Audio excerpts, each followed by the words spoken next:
할렐루야, 새벽기도에 오신 성도님들을 주님의 이름으로 환영하고 축복합니다. 오늘은 열왕기상 1장 1절에서 10절의 말씀을 가지고 지나친 것의 위험성이라는 제목으로 하나님 말씀을 나누겠습니다. 말씀을 나누기 전에 제가 먼저 성경 봉독하겠습니다. 다윗 왕이 나이가 많아 늙으니 이불을 덮어도 따뜻하지 아니한지라. 그의 시종들이 함께 아뢰되 우리 주 왕을 위하여 젊은 처녀 하나를 구하여 그로 왕을 받들어 모시게 하고 왕의 품에 누워 우리 주 왕으로 따뜻하시게 하시리이다 하고, 이스라엘 사방 영토 내에 아리따운 처녀를 구하던 중 수넴 여자 아비삭을 얻어 왕께 데려왔으니 이 처녀는 심히 아름다워 그가 왕을 받들어 시중 들었으나 왕이 잠자리는 같이 하지 아니하였더라. 그때 학깃의 아들 아도니아가 스스로 높여서 이르기를 내가 왕이 되리라 하고 자기를 위하여 병거와 기병과 호위병 50명을 준비하니 그는 압살롬 다음에 태어난 자요 용모가 심히 준수한 자라. 그의 아버지가 내가 어찌하여 그리하였느냐고 하는 말로 한 번도 그를 섭섭하게 한 일이 없었더라. 아도니아가 수랴의 아들 요압과 제사장 아비아달과 모이하니 그들이 따르고 도우나 제사장 사독과 여호야다의 아들 분하야와 선지자 나단과 시므이와 레이와 다윗의 용사들은 아도니아와 같이 아니하였더라. 아도니아가 에느로겔 근방 호헬렛 바위 곁에서 양과 소와 살찐 송아지를 잡고 왕자 곧 자기의 모든 동생과 왕의 신하된 유다 모든 사람을 다 청하였으나 선지자 나단과 분하야와 용사들과 자기 동생 솔로몬은 청하지 아니하였더라. 아멘. 네, 9월부터 함께 묵상하게 될 열왕기서가 이제 시작되었습니다. 열왕기는 이스라엘의 역사를 기록한 책으로 이스라엘의 부흥했던 시기도 기록하고 있고, 또는 침체되거나 거의 망해져가는 역사에 대해서도 함께 기록한 책입니다. 그 중에서 이 열왕기상은 이스라엘에게 있어서 가장 불신앙적인 상황, 그리고 배후에 있던 그 아합이라는 왕에 대해서도 자세히 기록하고 있습니다. 영적으로 이처럼 암흑기 같은 시기에 하나님께서 보내신 선지자가 바로 엘리야 선지자입니다. 그는 하나님의 능력과 지혜를 가지고 있던, 하나님의 지혜가 임했던 선지자인데요. 그는 바알을 숭배하고 영적으로 침체된 이스라엘을 일으키고자 하는 하나님의 마음과 그 메시지를 강력히 전한 선지자였습니다. 이렇게 역대기는 이스라엘의 역사에 대해서 자세하게 기록한 책입니다. 열왕기는 바벨론 포로에 돌아온 후 유다 백성의 족보를 제시하고 하나님 나라의 백성의 정체성을 다시 한번 찾도록 인도하는 아주 소중한 책인데요. 우리가 이렇게 함께 읽었던 열왕기상 1장에서는 다윗 왕의 인생의 마지막 순간, 이 마지막 타임에 대해서 기록하고 있습니다.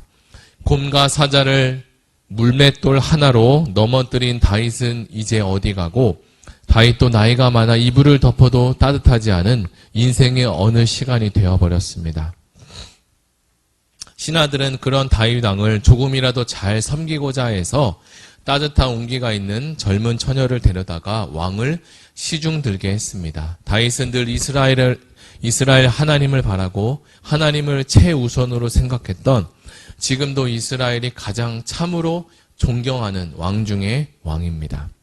그도 한때는 물맷돌을 돌려서 큰 키를 가진 이 골리앗을 쳐 죽이던 모습을, 그러했던 용사와 같은 모습이 생각나게 하는데요. 그러나 그런 그에게도 시간이 지나면 노년의 시간이 찾아온다는 사실을 우리는 생각해 보아야 합니다. 우리도 젊었을 때 이 미래의 시간이 굉장히 많은 것 같고 많이 남은 것 같지만, 그리고 그 속에서도 하고 싶은 일도 생각들도 참 많이 있습니다. 대부분의 인생은 중고등학교 때 열심히 공부해서 대학을 진학하면 군대를 다녀오고 직장을 다니다가 좋은 배우자를 만나서 결혼하고 아이를 낳으면 벌써 인생의 큰 그래프의 절반이라는 시간이 훌쩍 지나 있는 것을 보게 됩니다. 이러한 인생 그래프는 어느 누구도 피해갈 수 없는 인생 주기라고 합니다.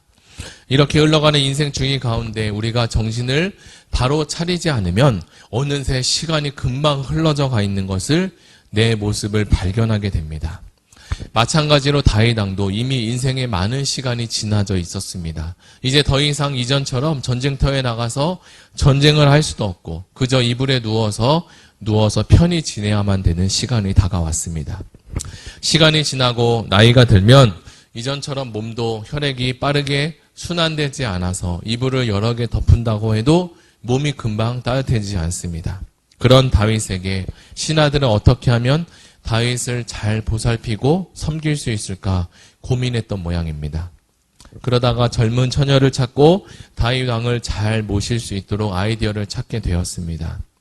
그런데 이 상황에서 지금 다윗의 이 현재 상황을 재빠르게 감지한 사람이 있었는데 그가 누구냐? 바로 아도니아라는 사람입니다. 아도니아는 다윗을 이어서 이제 왕이 되고자 하는 마음이 강해졌습니다. 마찬가지로 그는 다윗의 왕 중에서도 왕이 되려고 하는 이들이 여럿이 있었는데 그가 처음으로 이렇게 자신의 생각을 행동으로 보여준 이 아들이었습니다. 그 아들들은 모두 다윗 왕이 아둘람 굴에서 피신을 하고 있을 때 함께 고생했던 아들들 중에 하나였는데요. 시간이 흘러 그들도 이제 모두 다 성인이 되어버렸던 것입니다. 그러나 다윗 왕의 아들인 암논도 있었고 압살론도 있었는데 그는 이미 죽은 지 오래되었습니다. 그리고 오늘 본문에 나오는 왕자가 바로 핫깃의 아들 아도니아인데요. 오늘 본문을 살펴보니까 이 아도니아는 다윗에 대해서 심각한 오해를 하고 있었습니다. 이제 다윗은 나이가 많았으니까 왕의 자리에서 내려와야 했고 그는 이제 더 이상 아무런 힘도 없는 상황적으로 다윗을 이해했던 모양입니다. 그러나 이것은 아도니아의 큰 착각이었습니다. 실제로 아도니아의 마음 깊은 곳을 살펴보면 그는 좋은 의도로 이 계략을 계획했던 것이 아니었습니다. 그는 이스라엘이라는 하나님의 나라에서 하나님을 위한 것이 아닌 세상적인 마음과 자신의 욕심으로 시작된 아이디어였던 거죠. 그래서 이제 왕이 될 사람은 바로 나고 자신의 차례가 되었다고 생각한 모양입니다. 그는 이 시간을, 이 타임을 놓치기가 너무나 아까웠습니다. 그래서 누구보다 빨리, 누구보다 먼저 그 자리를 만들어가기 시작합니다. 자신이 얼마든지 힘이 있고 행동이 민첩해서 이 일이 가능했다라고 생각했는지도 모릅니다. 아도니아는 서둘러서 그의 생각대로 재빨리 병거와 기병과 호위병을 준비시킵니다. 그와 똑같이 야망이 있던 사람이 있습니다. 바로 제사장 아비아달인데요. 그도 한때는 다윗에게 매우 충성된 제사장이었습니다.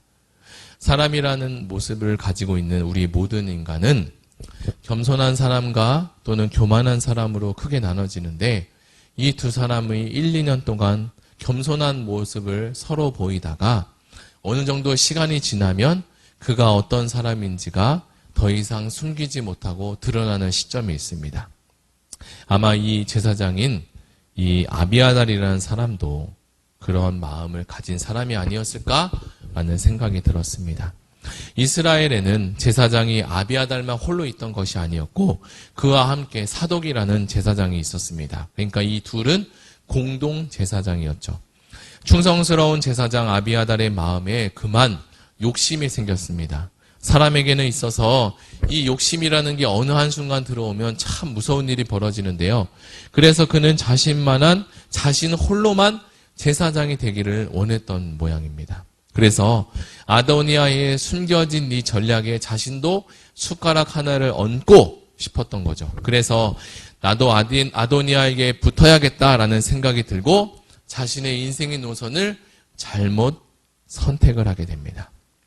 이렇게 한순간 생각을 잘못하고 방향을 잘못 잡으면 신속히 지나가고 빨리 흘러가는 인생 속에 되돌리기 어려운 선택을 하게 되기도 합니다. 우리가 함께 묵상한 이 열왕기상 1장의 말씀을 가지고 우리가 나의 인생의 나침판을 그리고 방향을 잘 재정립하면 좋겠습니다. 이제 말씀을 정리해 보겠습니다. 우리가 잘 알고 있는 말, 과유불급이라는 말이 있습니다. 그 뜻은 지나친 것은 미치지 못한 것만도 못하다라는 뜻입니다. 우리의 능력이 아무리 뛰어나고 지혜가 많이 있다고 해도 우리의 인생을 이끌어가시는 분은 오직 하나님이시고 그 이끌어가시는 하나님의 그 이끌어가심이 우리의 생각과 지혜보다 훨씬 뛰어나고 정확하다는 사실을 우리는 기억해야 합니다. 다윗이 목동의 양치기 소년이었지만 하나님께서 그를 부르시어 이스라엘의 왕으로 사용하시는 것을 우리는 또한 기억해야 합니다. 그렇다면 우리는 어떤 것에 너무나 지나친 욕심을 가지지 말고 나에게 있는 이 자리에서 그리고 오늘이라는 주어진 시간 안에서 주어진 내 업무와 일을 그리고 내 사명을 최선을 다해서 살아가는 것이 가장 지혜로운 것이 아닐까라는 생각이 듭니다. 사랑하는 성도 여러분, 저와 여러분의 지금 있는 이 현실이 때로는 아도니아와 같은 상황일 수 있고 아비아달 제사장 그리고 다윗과 같은 여러 가지 상황들이 있을 수 있는데요.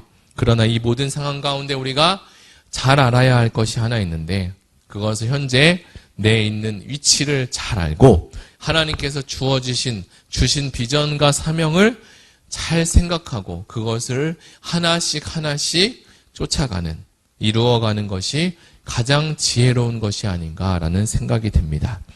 오늘 하루를 이렇게 말씀으로 열어갈 때 하나님께서 각자 여러분과 저에게 주신 비전과 사명이 그리고 소명이 있을 텐데요. 비전과 소명을 다시 한번 잘 기억하시고 하나님께 한 걸음 걸어가는 우리 의아우리교회 모든 성도님이 되시기를 예수님의 이름으로 축복합니다. 우리 다 같이 들은 말씀을 생각하며 함께 기도하기를 원합니다. 다음 주부터는 참 왕이신 하나님을 보라라는 주제로 월요일부터 이제 토요일까지 가을 특세가 시작됩니다. 특세 가운데 하나님의 크신 은혜가 부어지도록 기도해 주시고 그리고 각자 가지고 오신 기도 제목이 있을 텐데 함께 그 기도 제목을 붙잡고 우리 다 같이 함께 기도하시겠습니다.